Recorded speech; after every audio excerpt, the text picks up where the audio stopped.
বঙাইগাঁৱত আনন্দৰাম বৰুৱা বঁটা, বাণীকান্ত কাকতি বঁটা, চাইকেল আদি বিতৰণ মন্ত্ৰী ৰঞ্জিত দাসৰ।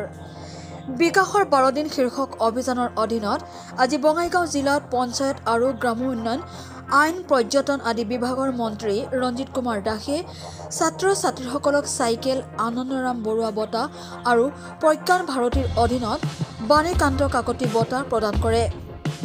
উল্লেখ্য যে এই বছৰ বঙাইগাঁও জিলাত 424 গৰাকী ছাত্ৰ-ছাত্ৰীয়ে আনন্দৰাম বৰুৱা বঁটা, 657 গৰাকী ছাত্ৰী আৰু 89 গৰাকী ছাত্ৰই বাণীকান্ত কাকতি বঁটাৰ অধীনত স্কুটি পাবলৈ সক্ষম হৈছে।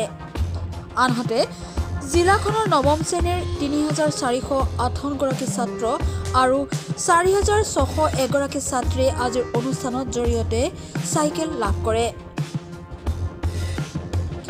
আজিৰ অনুষ্ঠানত বঙাইগাঁৱৰ বিধানসভা সমষ্টিৰ বিধায়িকা দীপ্তিময়ী চৌধুৰীয়েও ভাষণ দিয়ে।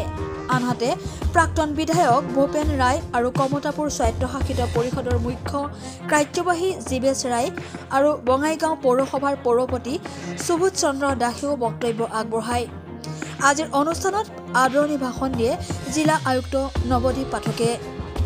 মাননীয় মুখ্যমন্ত্ৰী ডক্টৰ হিমন্ত বিশ্ব শৰ্মা ডাঙৰীয়াই সমগ্ৰ অসমতে আৰু প্ৰতিখন জিলাতে বিকাশৰ বাবে 12 দিনৰ যি কাৰ্যসূচী ৰাখিছে, তাৰে বিকাশৰ 12 দিনৰ আজি এদিন আমাৰ বঙাইগাঁও জিলাত আছিলে।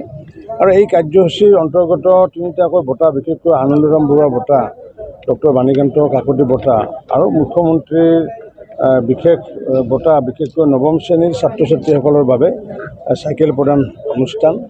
এই অনুষ্ঠানৰ জৰিয়তে আমি আজি 12,500 টকাকৈ আমি 424 গৰাকী ছাত্ৰ ছাত্ৰীক আজি আমি প্ৰদান কৰিছোঁ। ঠিক তেনেকুৱাকৈ স্কুটি প্ৰদান কৰিছোঁ। আমাৰ 657 গৰাকী ছাত্ৰীয়ে আজি স্কুটি পাইছে আৰু বিনামূলীয়াকৈ আমাৰ যি চাইকেল, এই চাইকেল পাইছে আজি 8059 গৰাকী পাইছে। পূৰ্বতে এই চাইকেল অকল ছাত্ৰীসকলে পাইছিলে। মাননীয় মুখ্যমন্ত্ৰী ডাঙৰীয়াই তেওঁ উপলব্ধি কৰিছিলে যে অকল ছাত্ৰীসকলে যিহেতু শিক্ষাৰ পৰিৱেশ অকল ছাত্ৰীসকলক কৰা নহয়, উভয় ছাত্ৰ ছাত্ৰী উভয়ে ইয়াতে লাভৱান হ'ব লাগিব। যাৰ কাৰণে পূৰ্বতে অকল ছাত্ৰীৰ বাবে যিটো সুবিধা দি আছিলে, সেই ব্যৱস্থাটো ছাত্ৰীসকলৰ লগত এইবাৰ ছাত্ৰসকলকো প্ৰদান কৰাৰ বাবে আমি প্ৰায় 8059 গৰাকীক বঙাইগাঁও জিলাৰ আজি আমি চাইকেল প্ৰদান কৰিলোঁ। মই ভাবোঁ যে এই বঁটাৰ জৰিয়তে স্কুটি পোৱাটো বা তেওঁলোকে লেপটপ পোৱা বা 12,500 টকা পোৱাটো ডাঙৰ কথা নহয়।